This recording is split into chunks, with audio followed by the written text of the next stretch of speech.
Hello, and welcome to Our Gardens. This is a new half-hour program all about the joys and thrills of gardening in New England. My name is Anna. I will be your host. I'm a gardener and a lover of plants. In today's episode, we'll meet the Arlington Garden Club. We'll talk to them about what community gardening really means, as well as how they contribute to the beauty and charm of Norman Rockwell's old stomping ground, Arlington, Vermont. And that's what I wanted to do for the garden club, was help out with the gardens in town. I always say, I neglect my home gardens because it's so much more fun to work with other people. And I'll be showing you some of my garden.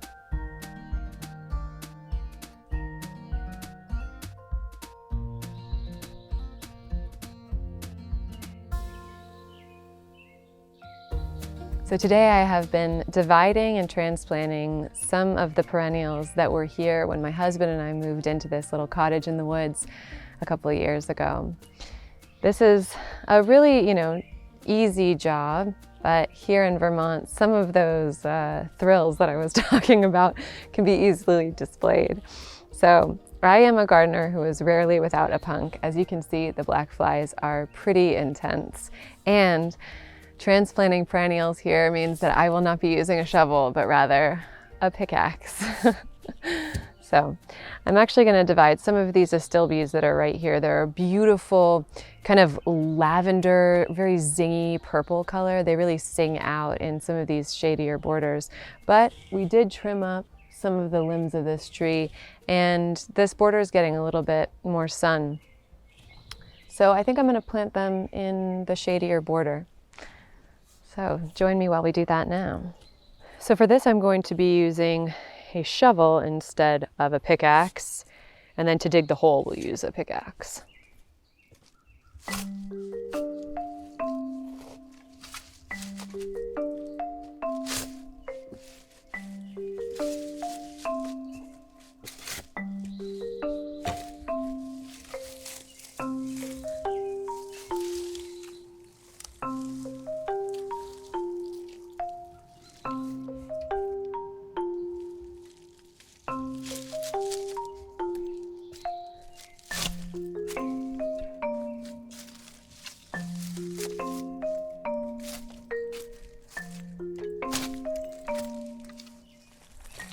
So now I'm going to plant this clump back in the original hole, and I will transplant this one into the shadier border. I might add a little bit of mycorrhizae to this planting hole, and that just helps to stimulate the roots and get it going again, as well as a little bit of fertilizer too.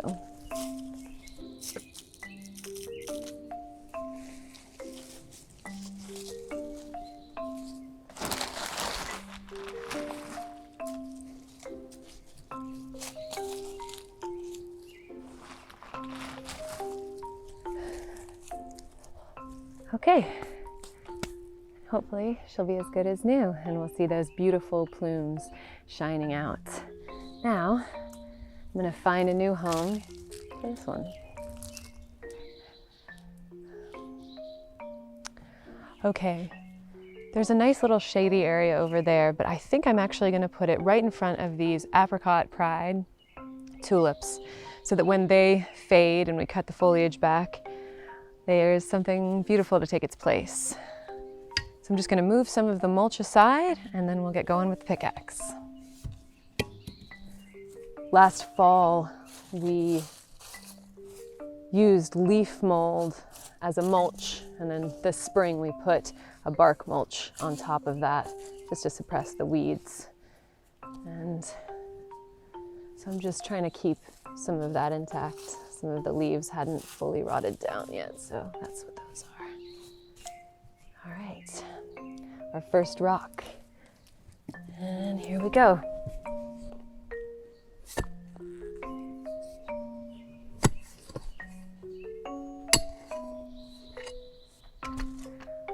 I actually think because we don't have to plant this astilbe too deeply, we might be okay.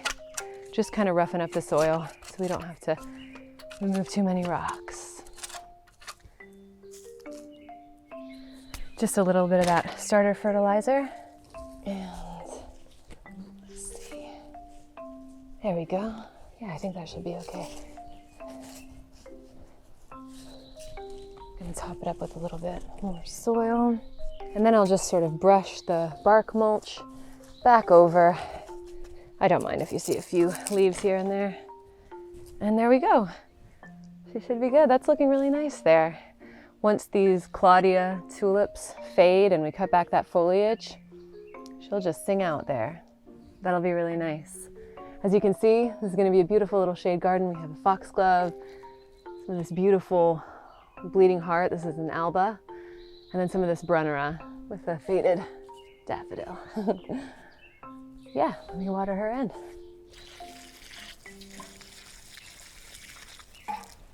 Now we're going to head over to have a chat with the Arlington Garden Club. The cleanup is always a big job, especially since the community house convinced us to re-landscape the front of the gardens. But right now, it really needs a lot of work. So this is sort of our first big cleanup. I think when we moved here, we didn't know anybody at all. We just decided that this is where we wanted to retire to. And so the first thing I did, I think, was go to the library and volunteer. And I met some people from the garden club there. They got me involved, and that was probably 16, 17 years ago. So This is the Arlington Community House, which was given to a board of people who own it because Dorothy Canfield Fisher deeded it to us, and it's for use of the community. A friend had been a member and had been a member a long time, but it was like, no, I have enough with my gardens and raising 2 children. You know, I just thought, I don't think so. But I've met some great people in the garden club and I have fun just helping out. And that's what I wanted to do for the garden club, was help out with the gardens in town. Like, who took care of these? And then I would see some women doing it and it was like, I can do this. So that's what happened. The irises, of course, are the first to come. So they're here now. And we have the lilies, we have Siberian iris, and the drift roses more, all interspersed with the hydrangea. How long have I been gardening? Well, I've always dabbled at it, but when I got to Arlington, my friends that I had been golfing with in Manchester convinced me that I should join the garden club. I remember gardening with my grandmother. So that's probably where my love of flowers started, was my grandmother. well, I kind of played at gardening when we lived in New York. I wasn't very good at it. I didn't know sun plants from shade plants or perennials from annuals. And when we moved here, I thought joining the garden club would be a way to really learn about gardening. I have learned a ton. Not that I'm any better at gardening particularly, but I really enjoy getting out in the dirt. To be honest, almost all my friends I have through the garden club. I've met some great people. Oh, I think it's just coming to help and meeting so many other women that, you know, after your children are grown, you have some friends, but you kind of had friends that were their friends. And now it's like, yeah, it's like, oh, you've been around that long? I don't even know who you were. Jean especially. My name is Jean Freebern. I live here in Arlington, and I've lived here for about, since 2004. I really have learned a lot by being in the club. You know, people ask me questions now, I think I know a lot about it, but I learned about gardening by belonging to the garden club. And each person that was here taught me, you know, what different things, you know. I didn't know how to divide hostas. I didn't know how to do a lot of things. And it was wonderful to have the resource of all those wise people. But you really have to take a look at the brick that is lining all this area. That was all put in by hand by garden club gals, the members. We all took turns and we had to help. One husband was a good digger And he did a great job of helping us. We all put in all these bricks, and it goes all across the whole front of the house, even down our other path, which is down to our memorial tree on the other end. No, the dogwood tree was planted by us in memory of our Garden Club members that have gone before and are no longer with us. And we probably at some point may put a sign like we did here in memory of, but we haven't got around to that yet. It was probably 5 years ago we celebrated our 75th anniversary. So how many years ago was that? Maybe 80 years ago. So in the 40s, somewhere in the 42, 43 maybe, was when it first was founded. But it waxes and wanes as far as how many are in the club. It's not a big club, but it's one of the most active ones in the state. This is one of our big ones. The other really large one is at the rec park over, the gardens over in the rec park. There's 2 really good-sized gardens over there, plus some big tubs full of flowers. This year, a friend of mine, Valerie, Valerie and I are going to be in charge of the ones at the rec park. So, and mainly that's just somebody to help organize, to see if plants, we need to order plants or what, do the weeding and the watering when it gets so hot. There's 2 big pots in front of Town Hall, and we put plants in there.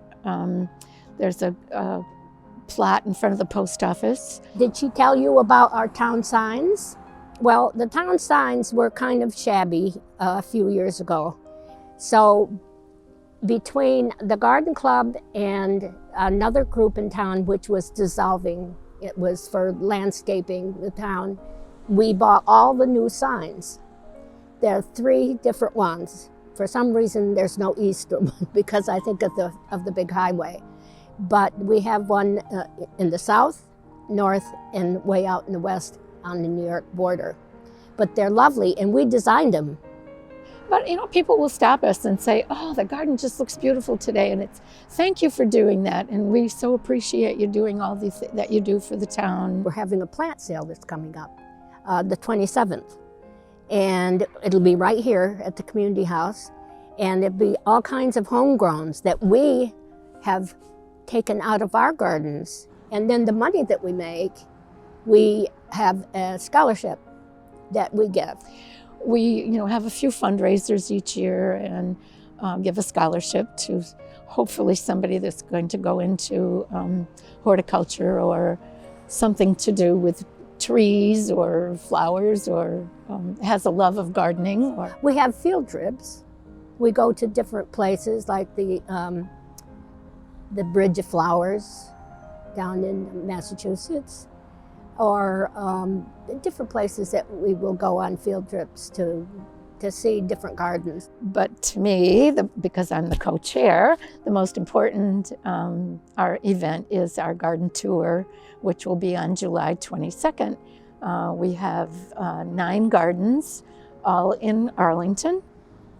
One is in Sandgate, but the rest of them are all in Arlington, and they're open to the public. The owners will be there to answer any questions. They'll all be in top shape. They'll be beautiful. A lot of flowers will be blooming. Yeah, we hope that everybody will come. Right now, we have just our bleeding hearts that are doing well. And of course, the sedum are there, but it'll be much prettier in a little while. After a long winter, it's just so nice to see everything blossoming. The flowering trees this year were especially beautiful. Oh, and the spring daffodils. It's got to be daffodils when they come up and there's nothing else growing, and I can go out and cut a big bouquet and put them on my counter. The yellows are they just make me so happy. Oh, trillium. And we have some beautiful trilliums here, sort of in between all the ferns. And I just love to see the trillium. At my house, it's the soil. You just dig down and it's rocks and rocks and rocks. Oh, it's terrible. It's like, do they not have soil? luckily my husband helps me dig, you know, a lot of stuff out, so. In Vermont, rocks, of course, because it's very rocky. But other than that, it's, you know, the seasons are difficult because you have a short blooming season, really, when you consider the entire year, long winter. But it's wonderful when they do bloom. And it's, worth all the work and the bugs to, you know, get it looking nice. And then we just step back and look at it and feel really good about our contribution to the community. Boy, that's my best gardening tip. That's a really hard one. Water. A good gardening tip. Well, keep at it. Just keep at it, because just keep moving, and keep at it, and trial and error, and don't be afraid to try new things. I guess don't be afraid to plant something, even if you're not sure what it is, you know, or whatever, and you don't have to be an expert. You know, plant things you like. It's easy now, you can kind of read the tags and decide, but just go out and do it. If you like to plant, if you like to garden, you want to be outside, plant something you'd like. I always say, you know, I neglect my home gardens because it's so much more fun to work with other people. I think every town should have a garden club because it beautifies the town, you meet new people, and it's fun. Dirt is fun.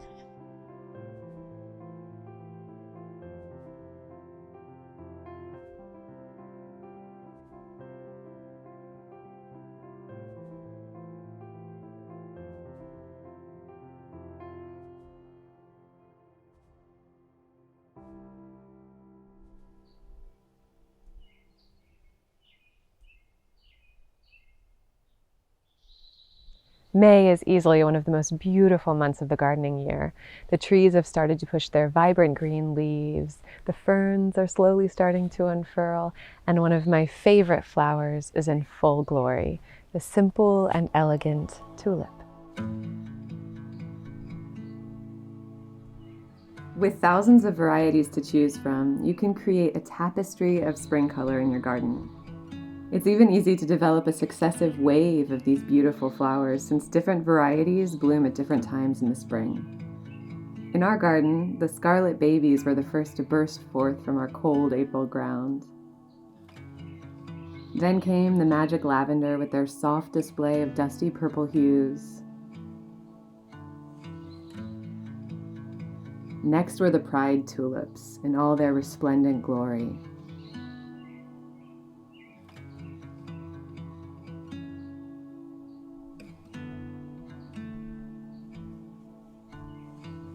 The Claudia has to be one of my favorites, a lily-flowered mauve tulip with white margins, who has been blooming for weeks on end.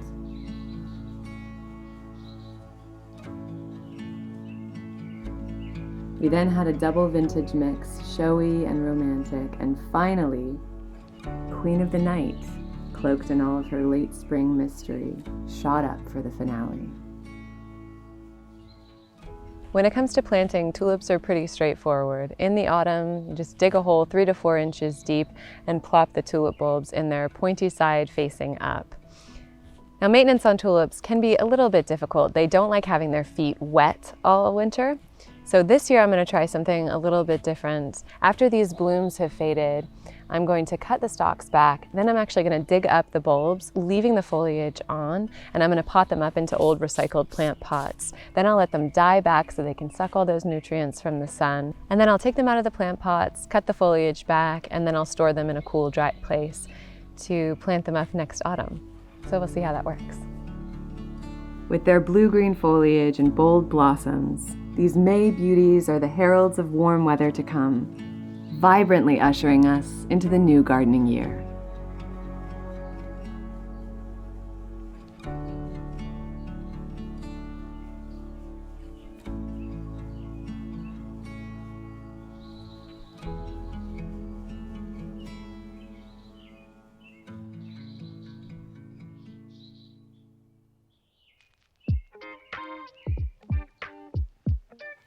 Now we're going to be planting up some of our brassicas in one of our vegetable beds. As you can see, it's a little bit of a work in progress, but it's been really fun to kind of develop it.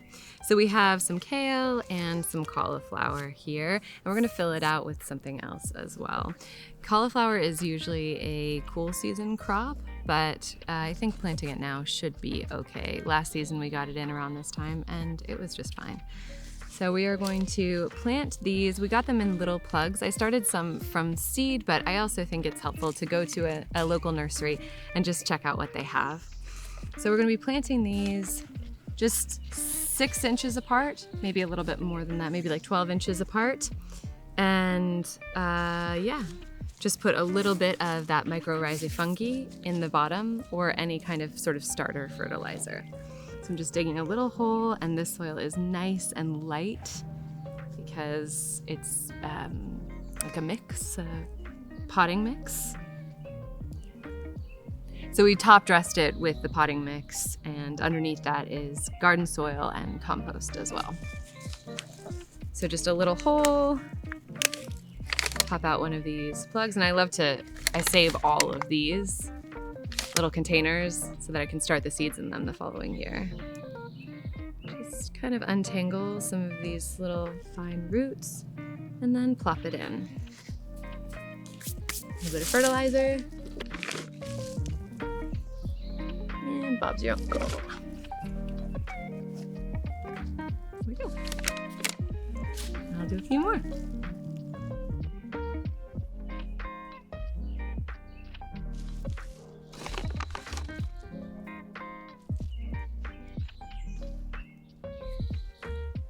Kale is a really big part of our diet. It's so delicious. I love cooking with it because the leaves are a bit tougher, so it can withstand cooking, whereas, spinach starts to kind of wilt and it doesn't hold up as well. But kale's really tough. It's great for salads. I like to massage kale with a little bit of salt and some lemon. You can do all kinds of things with kale. Add it to dips. So it's just a favorite, and we have it planted all throughout our cottage border as well, near the house, so that we can just come out and pick it whenever. And this variety is the winter boar kale. And with these brassicas, you can plant them a little bit deeper. Say if you have a seedling that was stretching for the light or something like that and it's getting a little leggy, you can plant them a little bit deeper, and that's fine. There we go, so that's our kale in. I've planted them a little bit close just because it does get a little shady. It's not kind of full sun here, so hopefully that'll be just fine. And now I'm gonna start on this cauliflower.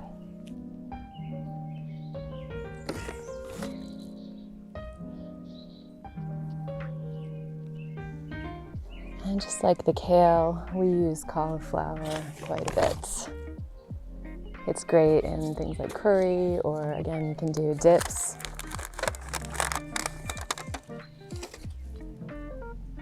I'd make a really good buffalo cauliflower dip.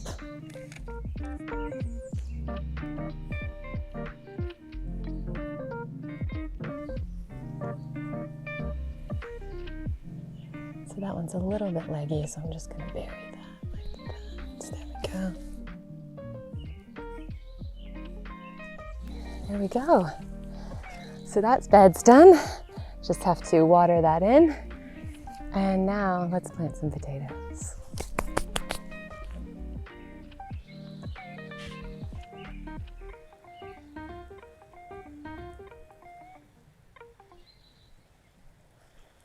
So this is the bed where we're going to be planting our potatoes. And it is part raised bed mix and part leaf mold from a few years ago. So it's nice and crumbly, and the potatoes should really love it. So we are going to start with a variety called Kennebec, very common variety. These are actually chitted from our potato harvest last year. So these are pretty crazy, some of them.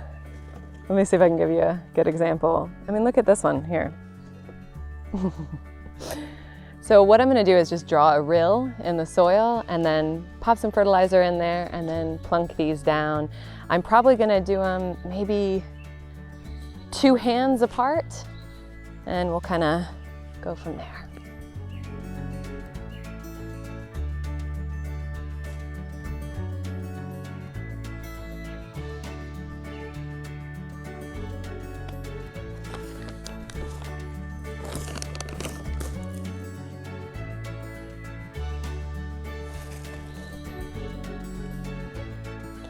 So I'm just putting them with the eyes facing up, eyes to the sky. There we go.